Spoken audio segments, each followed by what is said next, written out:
Hello everybody, very warm welcome to the gallery. My name's Sid Motion, so I hope that you'll all join my mailing list and be friends of the gallery going forward.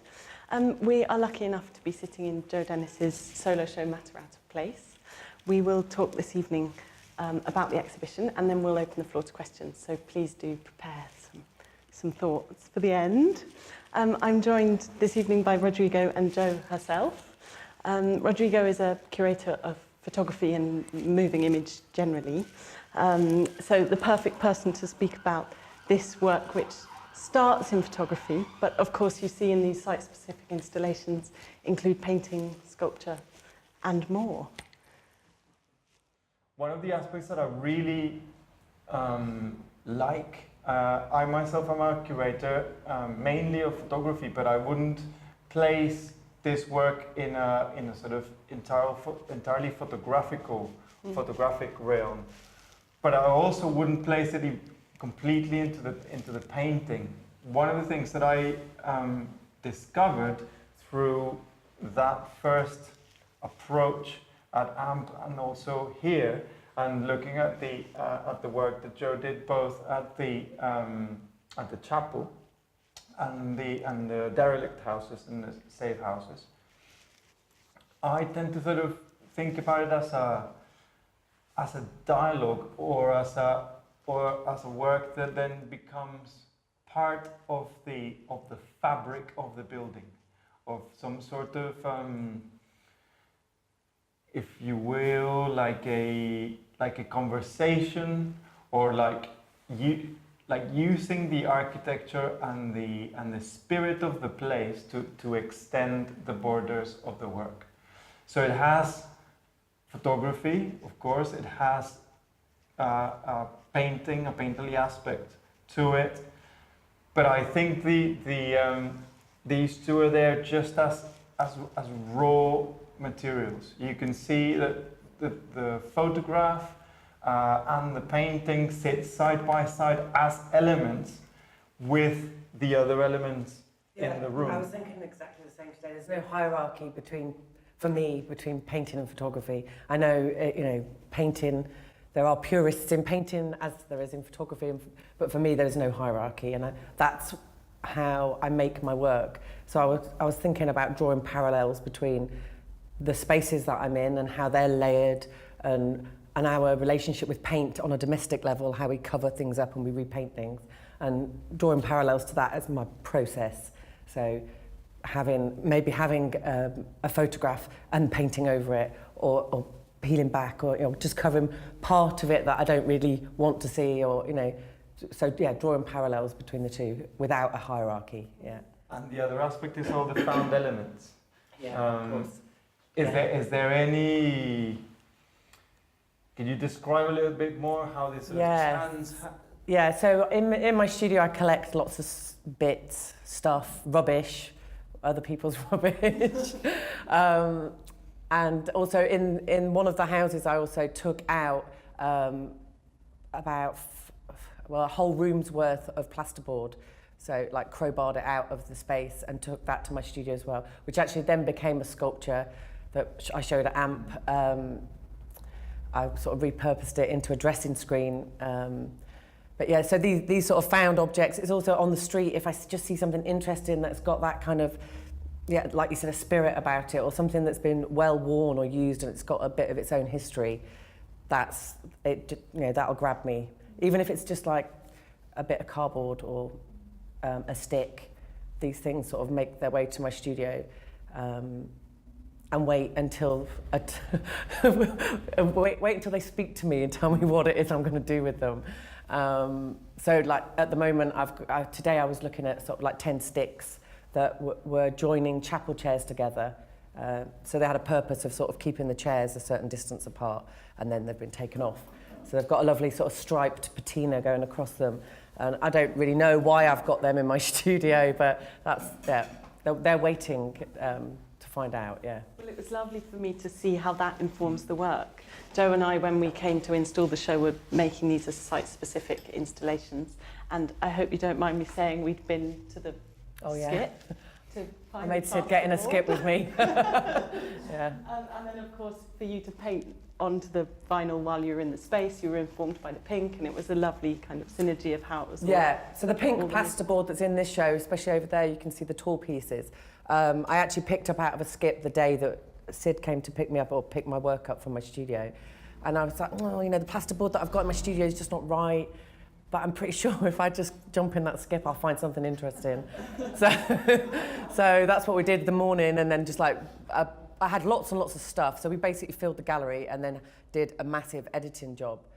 And that piece in particular, or that sort of collection of work, came together really specifically for this show. And I hadn't have any sort of preconceived ideas of how it was going to go together.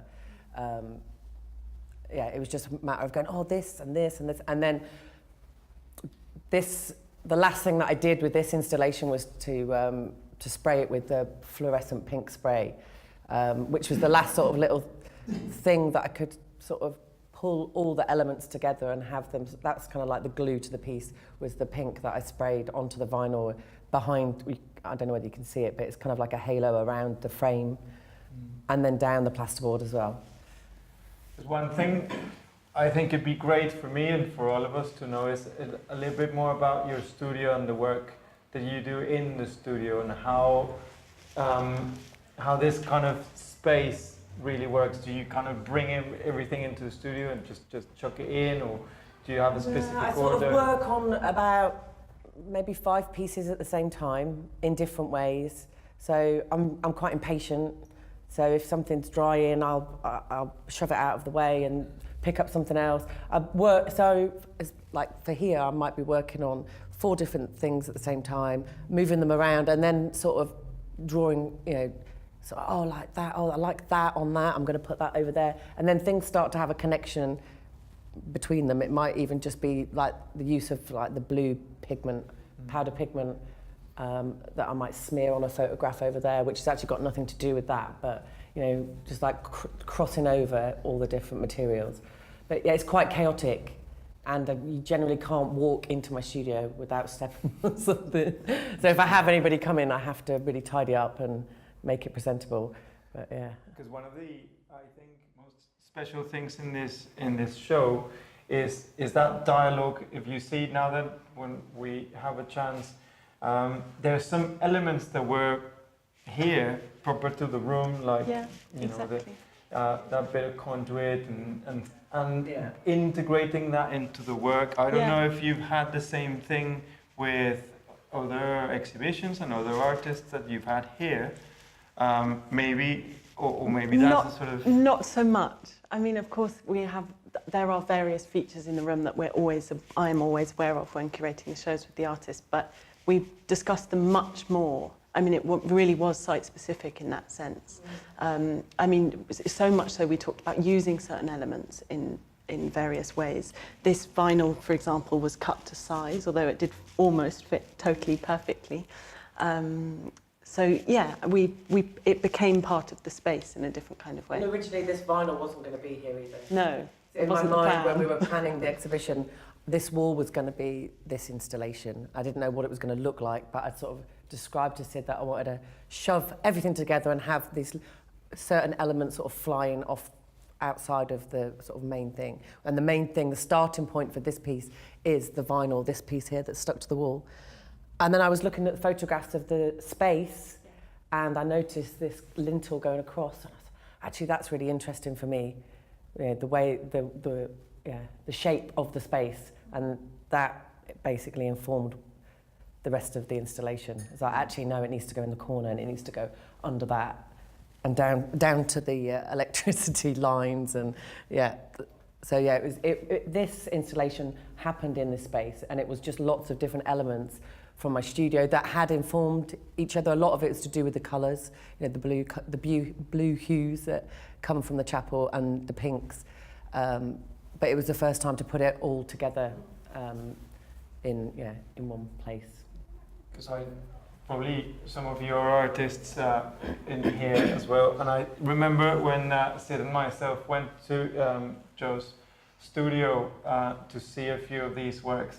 I think the greatest challenge was how to translate that atmosphere that you have in the studio, that setting, and how the works interacted with each other in the studio setting into a gallery that is pretty much a white cube with grey floors. But I think one of the interesting things I would love to ask you more about is part of this really wide scope of techniques and mediums. There is also something there about how to create these layered works, because we've got things that are stuck onto things, there's adhesive, there's nails to stick things onto other things, then things are piled up onto other things that are framed. So is this kind of very elaborate? When did you decide to stick? When did you decide to frame? When did you decide to nail? When did you decide to just kind of push there? Or? Well, it's about, I was talking to Sid about availability of materials. So it's about finding things. I had this moment when I was building a shed a few years back, which was another installation, and I was just like looking for a piece of wood that just needed to be this long, and I'm not very precise, so I'm a bit of a bodger, just like, yeah, get it up there. And I picked up this piece of wood and it kind of just fit. It's like, oh, it's meant to be, you know, and that sort of coincidence of just finding the thing that you needed.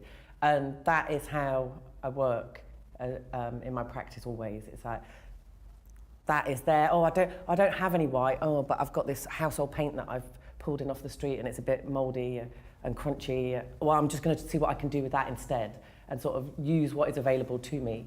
And it's the same with putting this installation together. It's like, had all the elements, but it's kind of like, it's intuitive, an intuitive way of working, but also sort of not 100% believing in it, but there is a belief in my head about that coincidence of just, you know, the right thing coming to you. So maybe these same materials and these same objects will have some sort of reconfiguration. They definitely will. They definitely will. And that's what I'm interested after doing the show, is actually looking at the work and going, okay, so there is another layer outside of what I've done.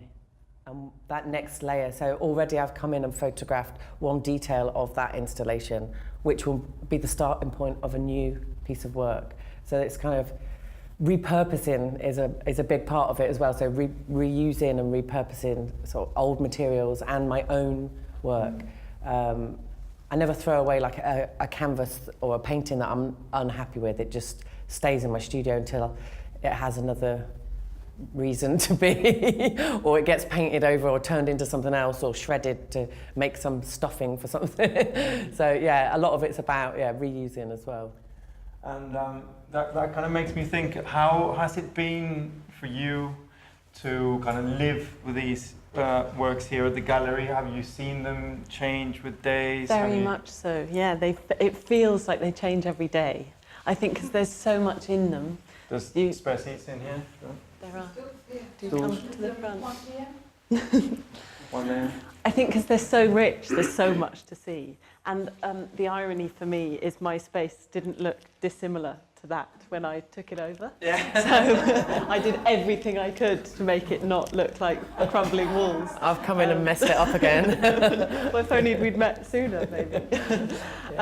But yeah, I think for me as well, the reaction to the work is very interesting because as we were saying earlier about this relationship between photographs and painting, I always use this piece as an example. It's a photograph on a painting panel that's turned back into a painting. Yeah. So it has this really interesting sort of relationship, and people always just think it's a straight painting. And then people are amazed that your straight photography is just a photograph. Yeah. And I think, I mean, your imagery is so painterly that you're forgiven for questioning it. Yeah. And they are photographs essentially of paint. Exactly. So, yeah. Exactly. Yeah. There's an idea that is in my head about the photographs that I've been taking, because they're photographs in my mind of history and of paint. Not the sort of history that you learn at school, but kind of like a visual history or a sense of a place that you get when you go somewhere that's all derelict or like in this case, been bombed. But so when I came into this space, for instance, I looked at the walls and I was just thinking about them like they were these huge, magnificent paintings. So to then take photographs and find a composition, it was my way of sort of capturing a small painting of my own, if you like. So I know they're not paintings, but in my mind, they're sort of like found paintings, yeah. But I think to hang them, this installation, to hang the line and, along the same measure becomes really interesting in that hierarchy that you were speaking of earlier, because you're not giving gravitas to one over the other. You're literally putting them on the same playing field, which is really nice. Yeah.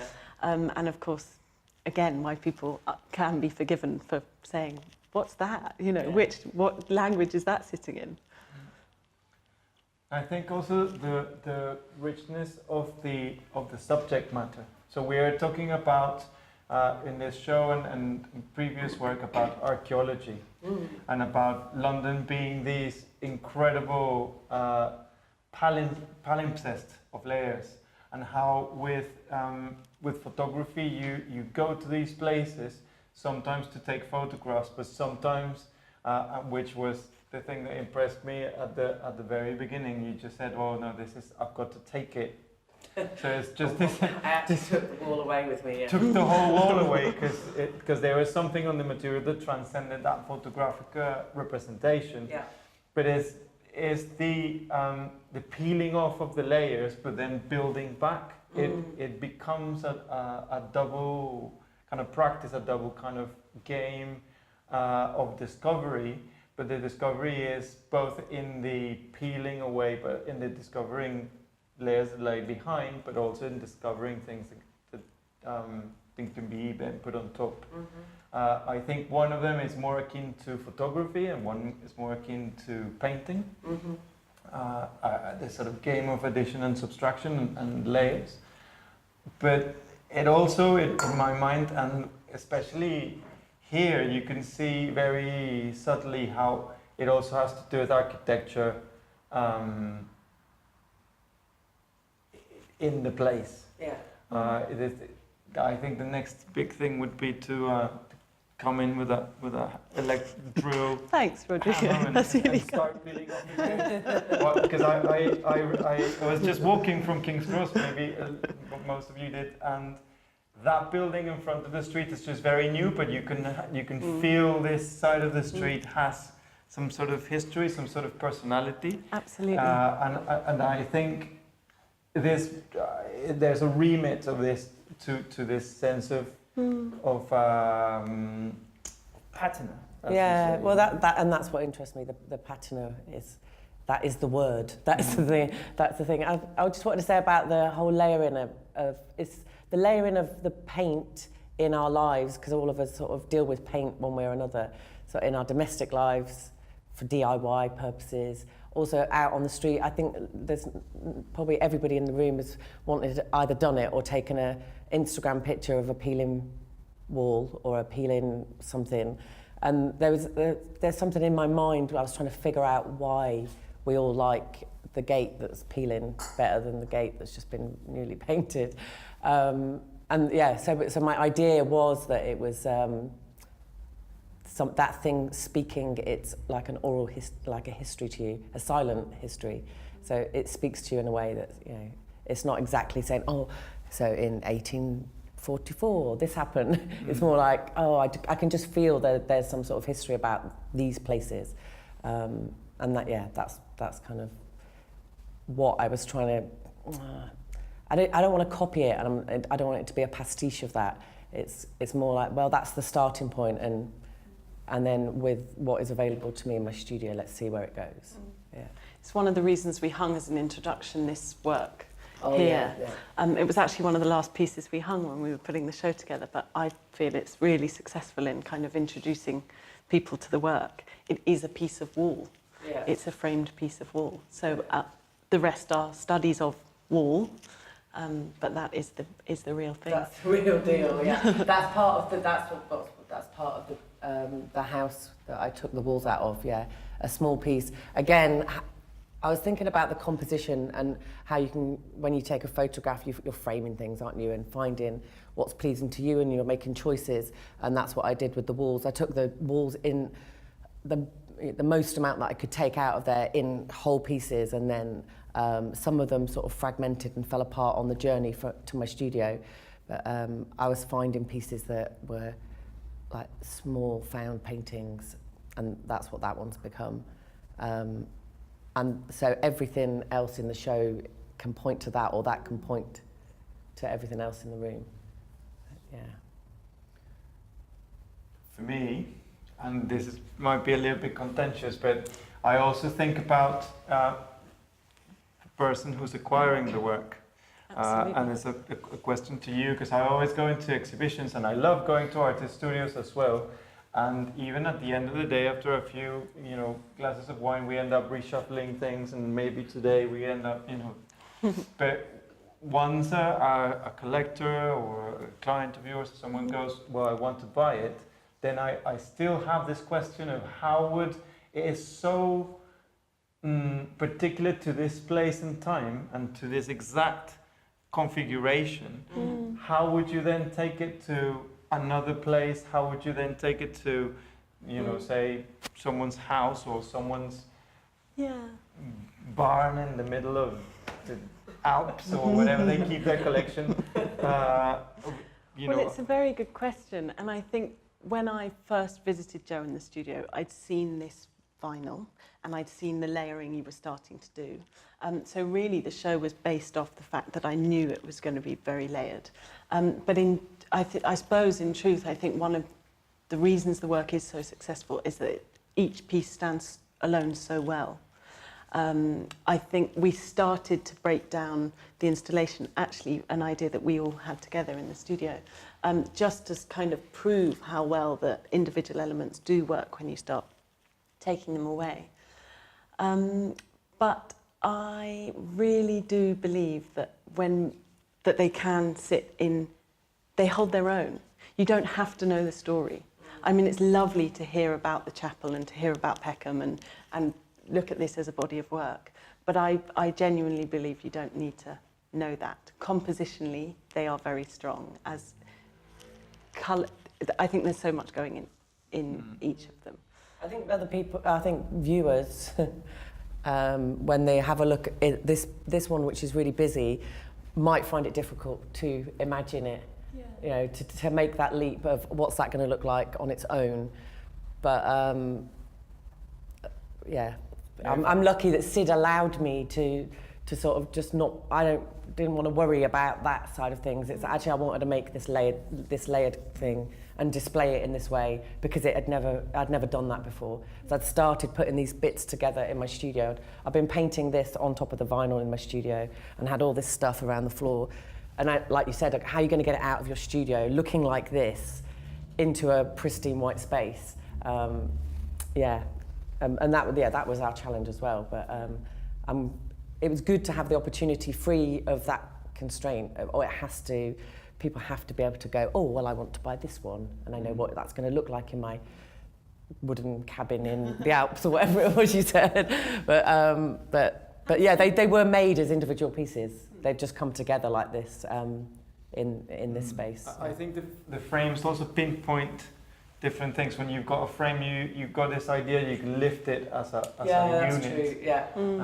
But I would love like a bold collector to say, yeah, I want this, and would just take have this just material. like this. Yeah. And then I remember a conversation, like, well, if I was to be a gallerist for a few seconds, I would say, okay, you get the work with Jo. You have to take her to the place because the won't work happen otherwise. Yeah, well, and install it, Yeah. and make the installation for the space. I have actually been commissioned to make vinyls for people, and it is it's specific to what the room or where they're going to show it, unless it's something small. But I don't really fancy that.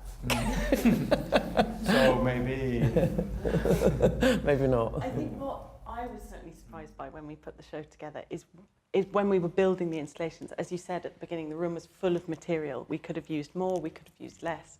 But I think when we came to actually make a list of works, it was very interesting in terms of what we were going to give a title to and call an artwork, and what we allowed to just become part of the installation. I had decided to price the works individually, so they are all individual pieces. They're not one installation. So your millionaire with the barn is going to have to wait another time. Buy a piece by piece. If any of you are millionaires waiting to There's that. I mean, that's for Sid, the gallery, to worry about. But for me, I've made the installation. They are individual pieces with their own individual names, and I worked on them like that in my studio. But then putting them together, I was thinking about them as one piece of work also. So because this is from the Caroline Gardens Chapel. It's something I've been working on for 5 or 6 years. So that's what I called this and repeat to fade, because I feel like I am this is and repeat to fade that we're sort of sitting in, but that's because I feel that I am just going to keep on going and going and going, or it could just keep on going. I could have just done the whole gallery with this, because I have more of this, but we stopped and just fragmented it, to that last one and that one as our two sort of ends. It's got that principle of the sort of copy and repetition, and how each time that you photograph and paint and rephotograph and repaint, it starts mutating into. But then it's different from that one over there. That's a different body of work. It's from it's from a different location, so that's taken in a Victorian house, but it's using the same set of principles. And with this one, it's much simpler. I'm looking at scale, obviously, and specifically just looking at I was trying to make a balance and a composition of lots of different elements that would work together. And actually making this as well, it was all about composition and balancing things out. So if I'm going to put this down here, like when you're making a painting, it's like putting elements together and then actually taking them out or painting over them or adding to them. So it's exactly the same principles.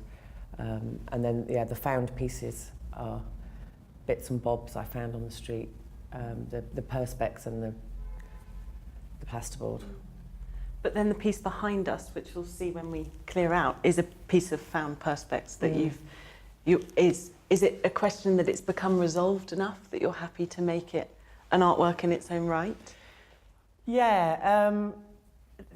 was really difficult when we were placing the bits around. So there's all these folded up pieces of canvas that sort of live in my studio, and I have a lot of canvas on the floor that I walk across and purposefully use to wipe brushes on, and then they will also they become other pieces of work. So it's difficult to sort of say, oh, that is a piece, and that little scrumpled piece on the floor is and that isn't, or vice versa. And we had lots of discussions about that, but I think I've decided to let you decide.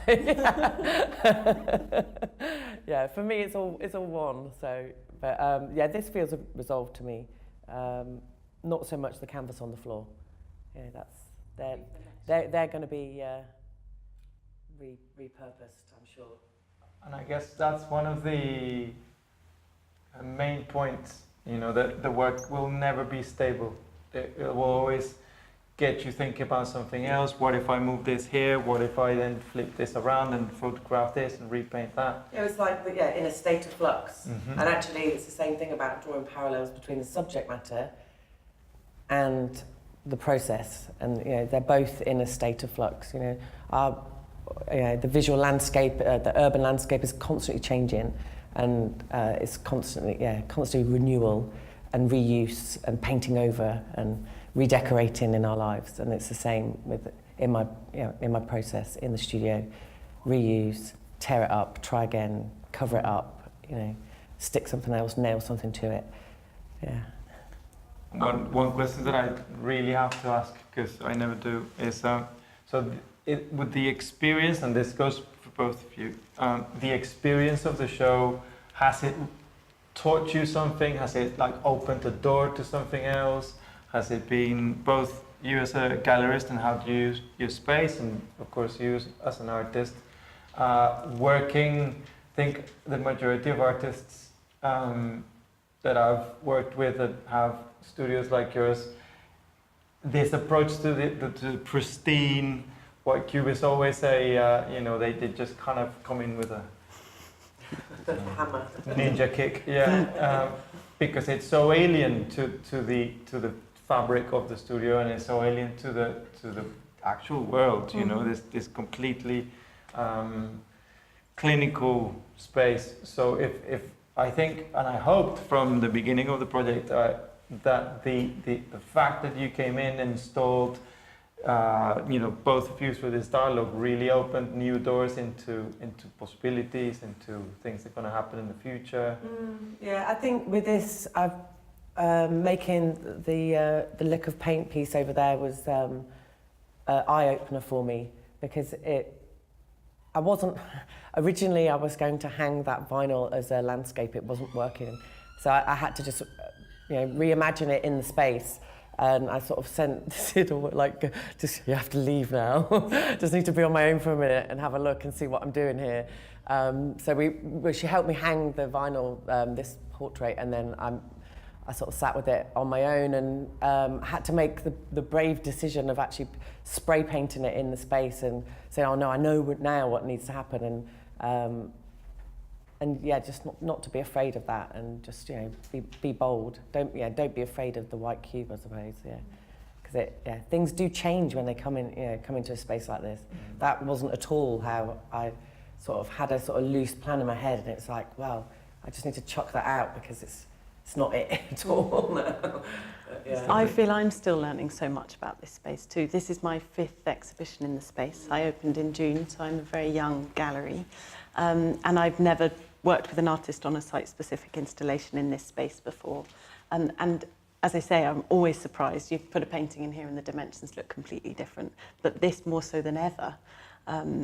This vinyl was 2 meters, so we'd sent each other lots of emails about exactly how much the wall it was going to fill, thinking it would be tons. And of course, actually, was the first thing we put up and felt smaller than we expected. What am I going to do?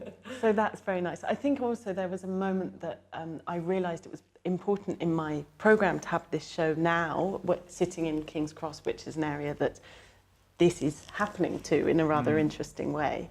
As you say, there is a divide on this road. The development's all happening that side. There's much more local stuff, local people, local history this side of the road. And I feel it's a nice moment to make a comment on where we are. So that was obviously a very nice revelation too. Because you were saying some of the neighbours and the locals kind of were very receptive. They are, very, yeah. I like to run the gallery with a very open ethos, so I love to talk to everybody about the work.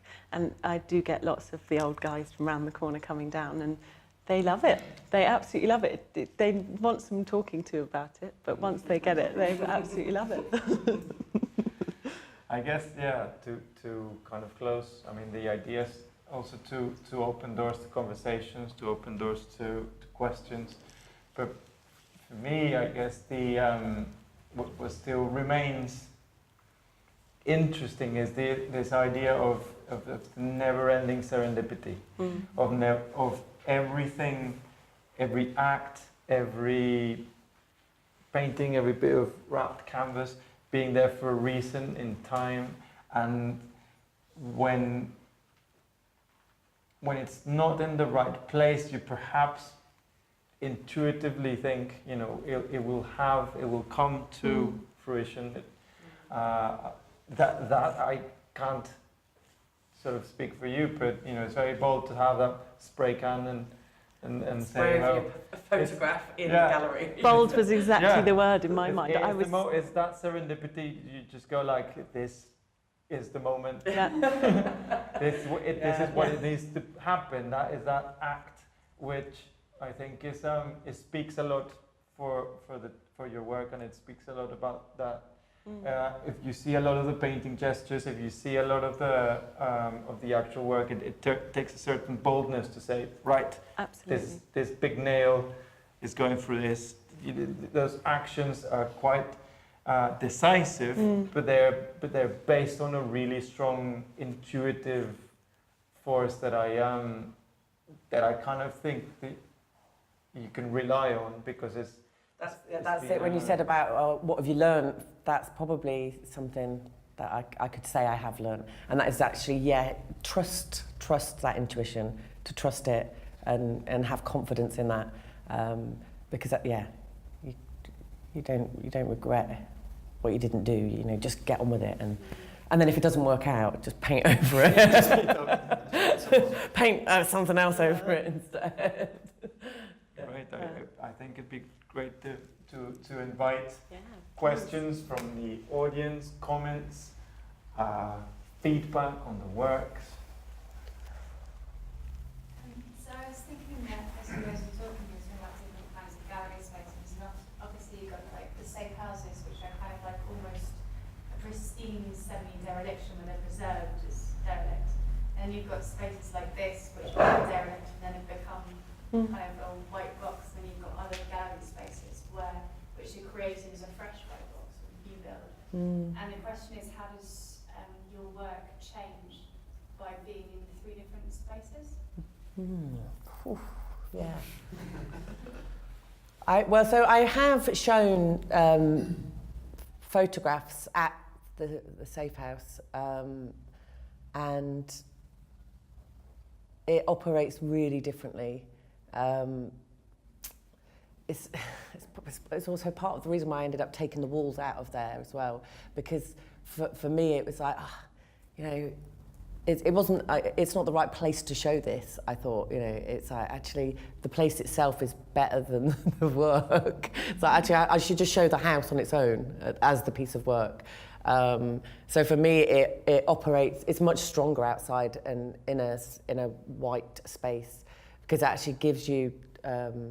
It gives a piece space, but it also gives you time to sort of contemplate what it is or understand it more. Where it's overwhelming when it's in a derelict space. You see everything. It's I'm looking at this, look at this. But why should I bother looking at this photograph when I can actually look at the real thing?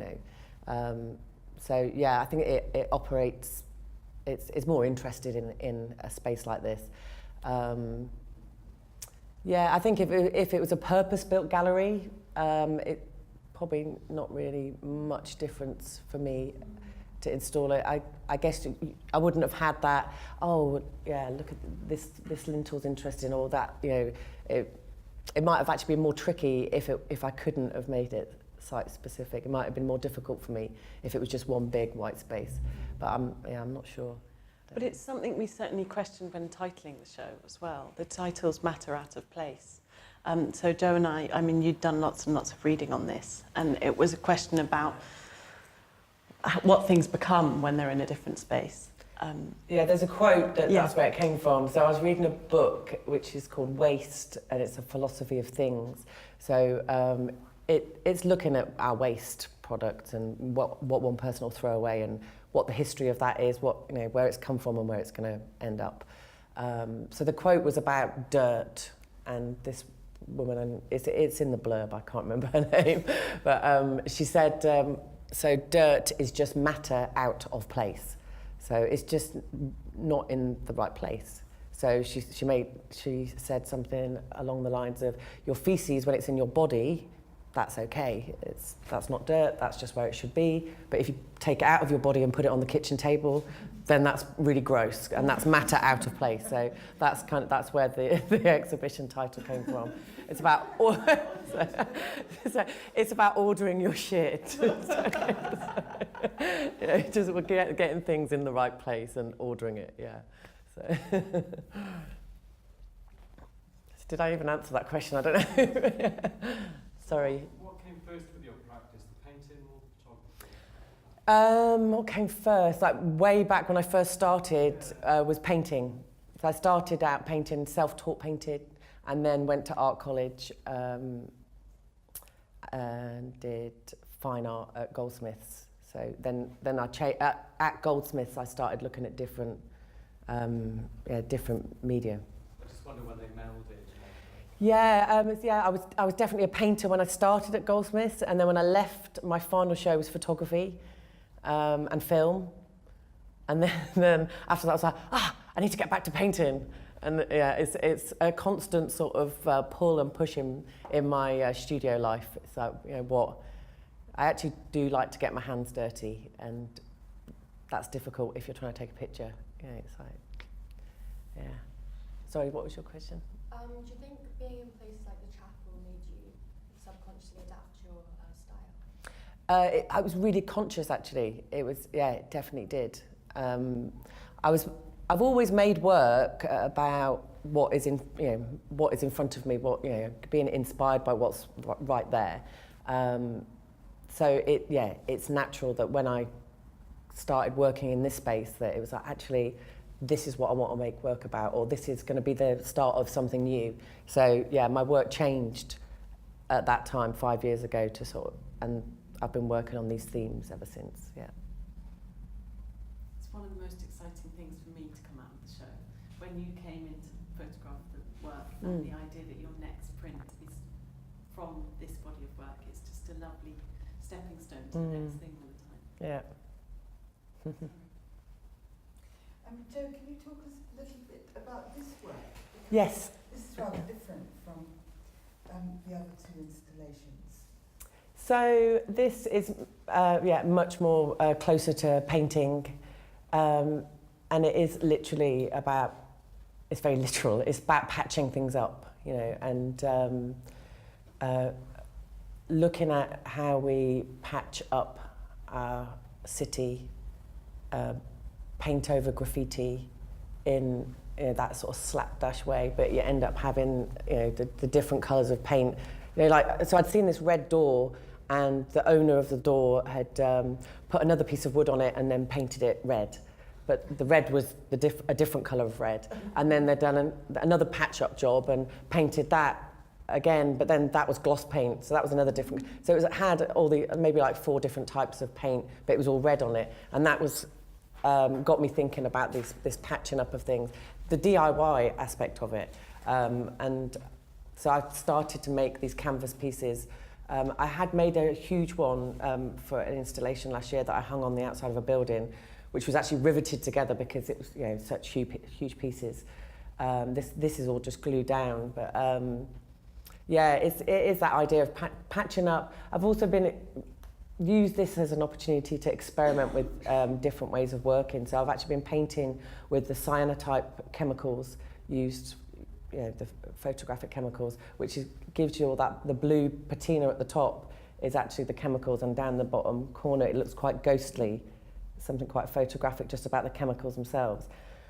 And also have glued on, collaged on the actual photographs. This is a photograph of a really old fuse board from the building where my studio is. So my studio is in an old Victorian factory, and it's slowly being renovated. So my studio is still just patched up. It's made out of old doors. The walls, you can see through them. It's like those Louvre doors that you have in your bathroom. That's half of my studio wall at the moment.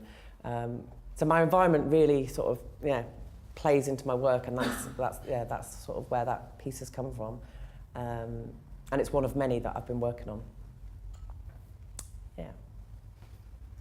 Jo, one of the interesting things I think about the exhibition overall, as I walk in and look at it, is I can't quite tell who your influences are, which is interesting. I look at the work, for that piece, for instance, I think of Kurt Schwitter's Robert Rauschenberg, but presumably they're not really your influences. Who would you say?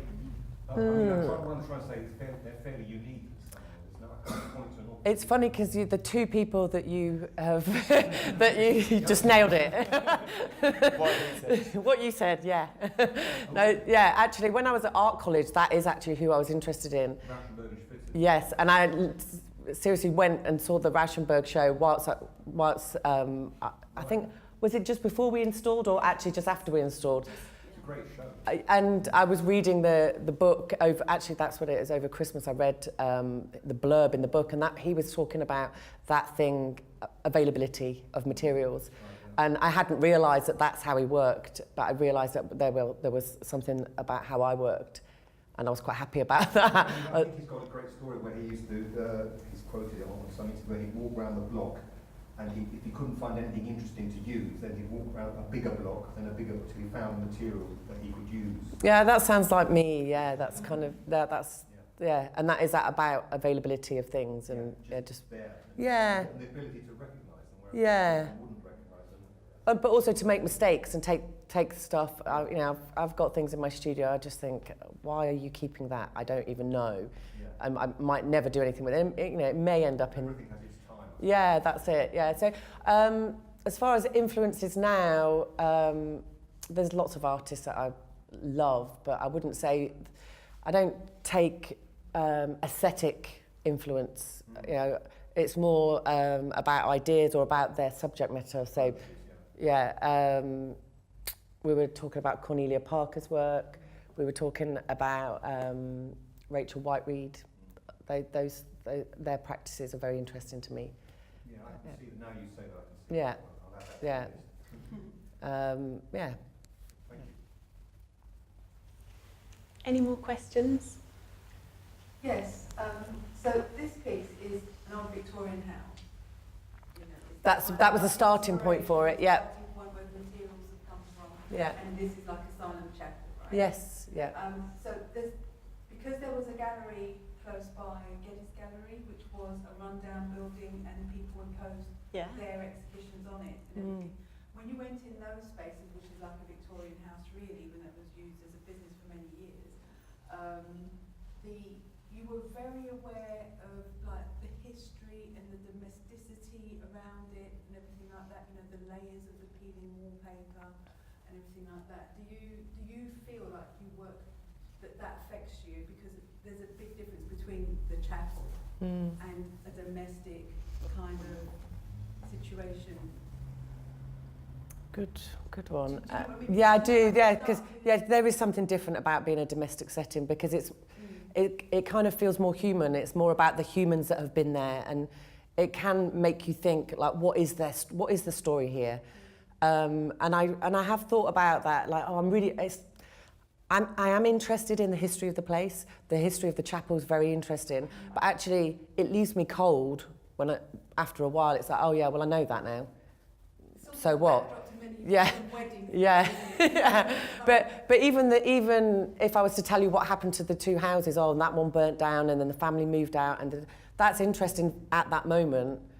But once I know the history of it, it does that's a full stop. Whereas looking at it, there's so many more things that you're going to find, and actually it speaks much.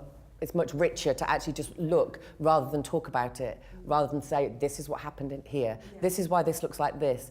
That isn't very interesting. It sort of just is a full stop. Yeah. Really is what I'm thinking. There's a difference between, because I'm fascinated by, you know, taking lots of photos of peeling paint and walls and wallpaper and everything and whatever, but when it's inside an actual domestic setting, then it takes on another realm. It's different from posters and layers of advertising, when it's like people and histories and stories and emotions. It's somehow more poetic and and more human. Yeah, absolutely. Element of sort of aesthetic history, isn't there? The piece behind you, I walk in every day and think, who chose that wall? I don't think, what life did they lead? I think so they painted it pink, and then they hung that, and you know. And why was They it? had to go green next time. Yeah, It was exactly. completely the opposite. Exactly. Yeah. Somebody explained to, I think it was us, and I can't remember who it was, but they were explaining that, because I was like, who paints their bedroom brown? Because it's brown. It's like, who does that? Well, they were saying that actually that there was a time just after the war that there was only a few colours available, and brown was one of them. That was me. Was it you that was telling me? Thank you, Jan. Can't remember who she was. I'm not so old that I can actually remember. Is that, yeah, sorry, you could probably tell it better than I can. Yeah. During the Second World War, Yeah. I believe that you could only buy 3 colours of paint. Okay. And they were cream, green and brown. That's why you can still see hospitals, they're cream and green. Well, Yeah. anyway, this is what I was told. Yeah. That's why, and when I was very little, at all schools, everything was just this shiny cream and green. And then it was also brown. Yeah. So that was your choice. Yeah, that's why those brown bedrooms. So Yeah. that Yeah. would be probably a bit of Second World War brown. Yeah. In there. Okay. Nice. The wallpaper is something called dolly mixtures. Ah. Is it Laura Ashley? No. I think it's from a range called dolly mixtures. Which is in the 60s. Yeah. I had to get rid of that. I think that's one other aspect that, you know, if we had time, would be fantastic to talk about, is that idea of time. It comes really kind of hand in hand with the archaeology and the layers, but it's not just the time that you find by peeling off the layers, but also the time it takes to construct, the time it takes to actually, I wouldn't say perform, because although all of the installation happens, say, behind closed doors, but is the time that it takes for you to say, okay, now leave me alone, I need to take the time that I need to take to put things in order, to shuffle things around, to go, this is not working, I'm just going to go out for a walk, come back. It's all this sort of implicit times in the work, not just in the finding of the work and taking the photographs, blowing them up, framing them, bringing them to the spaces. It's really, I think, something for Well, the places speak about time, the walls speak about time, but actually, conversely, when you take a photograph of it, you're stopping time. That's no longer going to carry on peeling. That's frozen it in time as well. So yeah, just. But then you're putting it back into a time-specific installation. Yeah, yeah. Will only exist here in this iteration for this amount of time. Yeah. Quite a nice point to end, unless there's one more question. I have a question for Sid. Yes. How did you come across Joe? Oh. Because you say that this is your first space-specific exhibition. So Yeah. what was in your mind when you decided to do this instead of? Well, It's a very good question. I came across Jo because I work part-time at an art fair called Photo London, which Jo is involved in the capacity that she's co-founder of Peckham 24, which is a festival that runs alongside the fair that puts on exhibitions in Peckham with a photo focus, but of course, as we're saying, the definitions are very blurred. It's gone from strength to strength, and she'll be bigger than the real fair one day. I'm absolutely convinced of it. So when we first met, we were sitting down having a formal conversation on somebody else's time, as it were, and I was struck by how good the work was. So we started talking about the show, and in the time we've known each other, I've opened the gallery. So it came about pretty organically, actually. But yeah, it was a very nice thing to found Jo through another way. Thank you very much very for coming much. and listening to us. Thank you.